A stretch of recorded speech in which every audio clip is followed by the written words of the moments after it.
Welcome to How Preschool Teachers Do It. This is Alison Kentos. I am an early childhood educator. And this is Cindy Tarabush. I am an early childhood consultant. This podcast is for parents and early childhood professionals. Let our experience and research-based knowledge become your guide. Happy Monday, preschool peeps. Happy Monday. We mentioned in our last episode that we should probably do an episode about hybrid learning. And so when we started to record today, we looked at each other and said, we should probably do this episode about hybrid learning. Do it, yeah. Yeah, because it's so new. It's such a new concept that kids are doing a combination of remote learning and being in the building. So they're not in the building every day in a hybrid plan. And these cohorts of kids are rotating. Some places have them in once a week, some places 3 times a week. Sometimes they're alternating. You're in 2 days this week, 3 days next week, 2 days next week.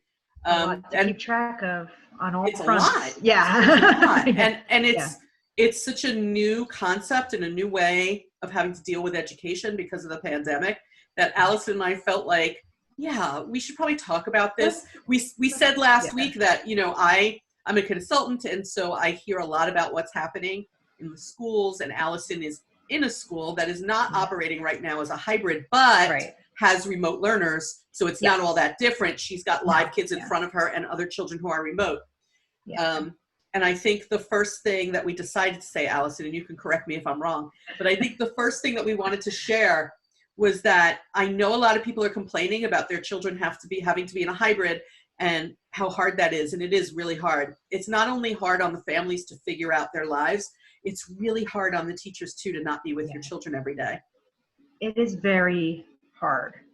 I mean, for so many different reasons, like you want to see these children every day. You want to have a relationship and see them every day. And it's just hard not. It's hard having your class split. You want it to be all together all the time, it's just hard. It's hard for that socialization. It's hard for the socialization. It's hard for the relationship building. It's hard as a teacher to even get the observations that you need to get in, to see where the child is at, to assess the child's skills. You're not seeing them every single day. And it's hard for the children to not be there every day sometimes. They need that consistency. And if the schedule is one of those flip-floppy, you're here 3 days, you're not here 2 days, you're whatever, that's hard to manage for kids too. You can't get into a rhythm. So it's just hard. It's hard all around. And Alison mentioned something that I think a lot of people don't necessarily think about. I've heard a lot of people talking about the socialization issues and the routine issues, the lack of routine issues. But one of the things that I think people don't realize is that when you're an early childhood professional in a classroom, one of your tasks, one of your responsibilities is to observe the children as they play, as they go through routines, as they sit and work with you on skills and concepts, to figure out what their knowledge is, how you can add to their knowledge, what their interests are. Like there's a lot that we do when we observe young children. And now my observation time, if I was a classroom teacher, is minimal. Some schools I know are doing a hybrid where the kids go in maybe once or twice a week for only half day because they can't deal with the lunch times in their setup. Right. So, I mean, where I used to be able to observe, let's say as a classroom teacher, when I taught in a classroom, I was able to observe your children or observe my students for many hours in a week. Right. Now, if you get, between what we talked about last time with the extended entrance and exit and so it's less instructional time in a day, plus you're giving me less days, we're lucky if we get, 6 hours in a week of really observing your child. 6 hours a day. Okay. Yeah. I also think the observations can be kind of hard too, because in early childhood, a lot of it is interactions and socializations and how children manipulate certain materials and things like that. And in some schools, in some states, they're not allowed to do that stuff. You're not allowed to play with another child on a rug. You're not allowed to touch manipulatives. you're not allowed to do that depending on what state your state is in, so like, how are we to do these observations and assessments when many of the materials are not available, and the they have to stay at a distance at some schools, so like awkwardness is just going to be natural in that instead of, so it's like, how do you assess and observe in that kind of state, and how do you plan properly, because it's the observation in early childhood, so that people who are less familiar understand the words assess, evaluate, and observe are synonyms. They're the same. That's how we do it. And so that's how we plan too. So if I'm observing the children and I realize here's something that they're not grasping, here's something that they need some skill building in, here's something that I think I can add to their knowledge next time we all sit together. How are teachers expected to really target plans at the needs of individual children when they're only seeing those individual children for a limited amount of time? All this being said, we really have no choice. This is how we have to operate right now. We have to figure out how to do it. Yeah. Right. We have to figure out how to do it. So I think that one of the things that we have to really think about is the partnership between families and the school, because more than ever, schools are dependent on families helping their children to implement hybrid learning etiquette and good practices, and counting on families to let us know how it went and what's going on. You know what, during the shutdown, I worked with teachers who developed phenomenal relationships with families that wouldn't have happened otherwise, right? Yeah. So they would say to the families here, we're going to do something during our session online together, and then we'll extend the learning this way and send me information and send me pictures and send me videos and send me an email or a message telling me how that went, or tell me, how did your child hold the pencil, how did your child react to the question, what did your child say about the book after you read it? Like, give us feedback so that we know what's happening. And I think that communication stream should still be wide open. We can no longer in these plans act like, okay, there's some sort of division between the families and us, that we still have to maintain those connections and those bridges and the respect for the role that families play in their children's lives. Absolutely. Yeah, there needs to be,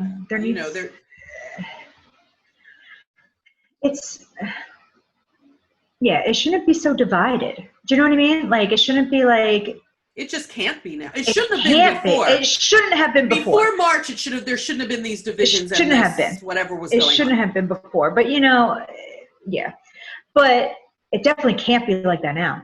No. It cannot be. You need to partner with these families for the best of the children. And they need to partner with you. Correct. They need to partner with you. The families need to partner with the educators. Yeah. And so we're hearing some funny stories about what's going on with children who are home with family members, whether it's their parents, their grandparents, their aunts, their uncles, their cousins, even people who may be hired to help them virtually learn. Right. Funny stories about what goes on with children in this situation, because now they have adults near them who can help them in a way that they weren't able to when the children were not with them when they were in a classroom. Yes. So my children this week took a math assessment just so I know where they fall. And just so everyone's clear, Alison is teaching kindergarten. I'm teaching kindergarten. She didn't assess 2-year-olds. No. I teach kindergarten this year. And kindergarten is still early childhood. Early childhood spans from birth to age 8. Okay, age 8. I've done the disclaimer. Go ahead. I'm glad you did that, because they're going to be like, Alison, they're Why 2. Are you testing 2-year-olds? So no, they're 5. And in the beginning of the year for math, we assess what they know, so we know how to kind of like turn the curriculum and be like, okay, we don't need to like really, what's the word? Focus. Do that. Focus. Yes, thank you. focus Right. on that unit as much because they really did well in the assessment, but they really need a lot more work here. Okay, so that's the whole thing. It's not, has nothing to do with a grade. It's just like, I need to know how to teach these children, right? And what to teach and what to focus on. So I have 5 distance learners, and I get all the tests back today. And I look at them, and I have 14 in persons, and I was like, oh yeah, look, they really need help here, here, here, here, here. And then here's my distance learner who got 100% on this assessment. Okay, and it's stuff like, some of it, the assessment is like stuff we won't even reach until June. Okay, like it's like, and it's like, I think his mom or whatever adult he had with him kind of either read the questions in a manner that made it easier for the child to answer, or possibly just gave them the answer, because it was like, so you're just like, but if you're one of those kind of parents who is doing that, that's not helping your child, so now I don't know what he needs in math. So yes, you're there to help your child during the whole hybrid, and you should be next to them, but you shouldn't be giving them the answers to a test. And so if it isn't you with your child, right? If it isn't you with your child, yeah, please tell whoever's with your child, let him or her fend for themselves, because just like in a classroom, that helps us to understand what the children know and understand. And and it, school should be a safe place to be wrong. It really just should be. It's okay to be wrong in school. You're here to learn. It should really be a safe place to be wrong with your families too. And we used to talk a lot about, before this pandemic, about helicopter parenting, and now we have a helicopter hybrid. So people have told me other stories. People have told me stories about how the children will, when they're present in the classroom, the children, the teachers get an idea of where they are in certain skill levels. Yeah. And then they'll bring in things that were done at home that are just so perfect. It's perfect. Yeah. It's perfect. Like, and you're like, like, no, you didn't draw that, honey. Like, what? This is not right. Yeah.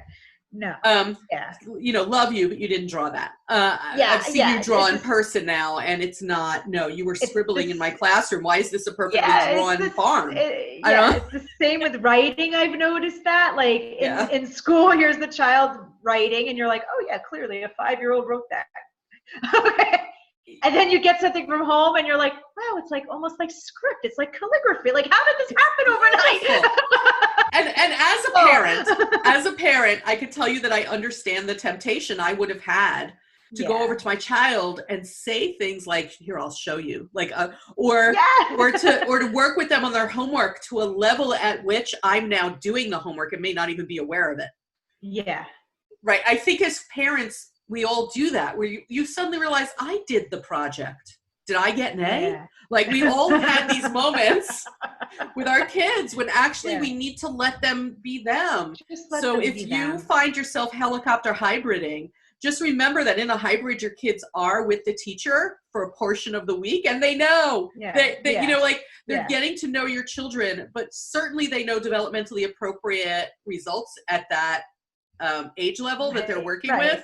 Yeah. So when the pre-K kid comes in with the perfectly formed diorama, do you remember dioramas? Remember we used to make these things in a shoebox? Okay. And a shoebox, yes. Those of you who don't know dioramas, we used to take shoeboxes and make scenes in them. That was our high technology.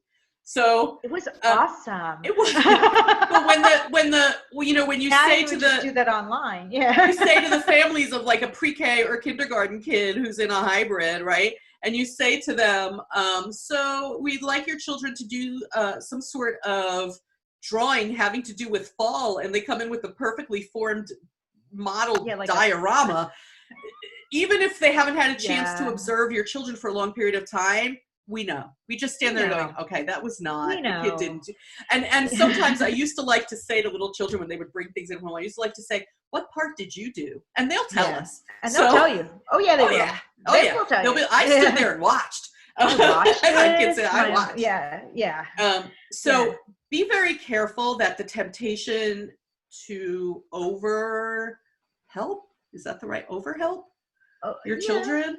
Yeah. It doesn't help them to learn. It doesn't help the teacher to observe their actual skill level. None of us want our children to do poorly. All of us want our children to succeed. And that's not reality, that we succeed at everything. I'm not good at math. I'm good at other things. And it's the same for your children. Yeah. Yeah. And I tell that to the kids, like today, like our math curriculum has these little videos that you could, it's actually, they made it very much so that virtual is in it, you know, which is kind of cool, you know? So there's this whole website you can go to, and there's a video that will have a math teacher teach it to you. And today I told the kids, I'm like, listen, I'm not an expert at everything here. So I'm going to show you this video that somebody who is an expert at math made. And they're like, oh, well, shouldn't you be teaching us? That's what one of the kids said. I'm like, well, yes, but I also don't know everything. So I'm going to, you know, and I very much like lay that out. Like, or if I make a mistake with the kids, I'm like, oh, because adults make mistakes and that's how we learn. You know, now I know not to do that, you know, like, or now I know how to do it because I made that mistake, you know, like, so I model all that with them. But I don't know, like, I also have found, like, in the hybrid situation when the kids are at home, it's not always the parents helicoptering them. Sometimes I feel like the children are like maybe afraid to say the wrong thing in front of their parents. So I often will be like, hey, you know, what answer did you get there? And you always see the kid like looking over here, you know, like, because you know the mom is there. And she's like, no, there is no wrong answer here. I just want to know how you did, you know. I just asked you how you feel. Yeah, it's fine. Just hold up your paper and I'll look, you know, like no big deal. And I feel like sometimes they have like, but if they were in person, they were just like, oh, here it is, you know, like they sometimes get a little bit more reserved, I think, because they're like maybe almost like maybe a performance anxiety, like, oh, people are watching me and I'm not, like, I don't know. It's a normal part of development, though. Yeah. It's a normal part of development for people to use adults as their secure base. And when they go to do something, they look to you to see if it's right. It's because you're one of their most secure and trusted people. And they figure you'll save them. You know what I'm currently wondering? My boys, my children, they're not such boys, they're men.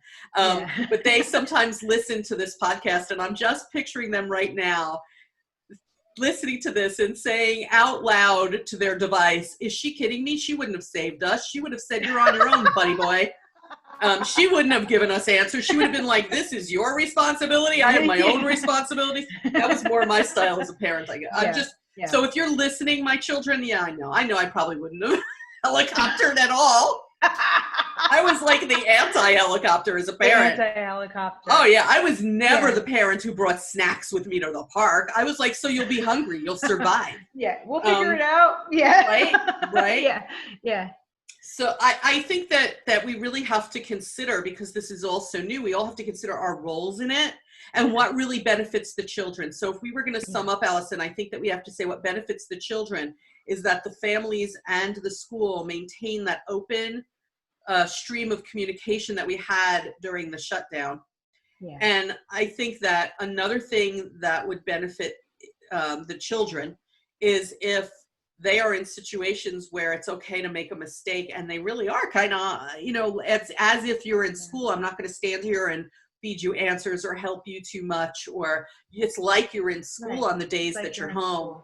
Yeah. And please recognize that the limits that teachers are under in the observations of your children. So I hope that you will send them information, volunteer information, and understand when they may inquire, when they may say things like, we need to get a sense of, how your child is doing this, that, or the other thing, because we don't have enough time in school to observe and we want to plan well. Yeah. Right. Yeah. It's a whole new world. Is that the saying we're going for here? It's a whole new world. You don't want me to That's sing beautiful. On your No. I also don't want to be sued for copyright infringement. Oh, so sorry. No, we're not going to sing it. No, it's I'm kidding. So, or who listens to stuff. I ended the podcast last time with 4 words, and I really want to end that way this time. But first, before we do those 4 words, I think, Alison, you should do what we want you to do, and then everybody is going to just hang on the end of their seats now to hear the 4 words.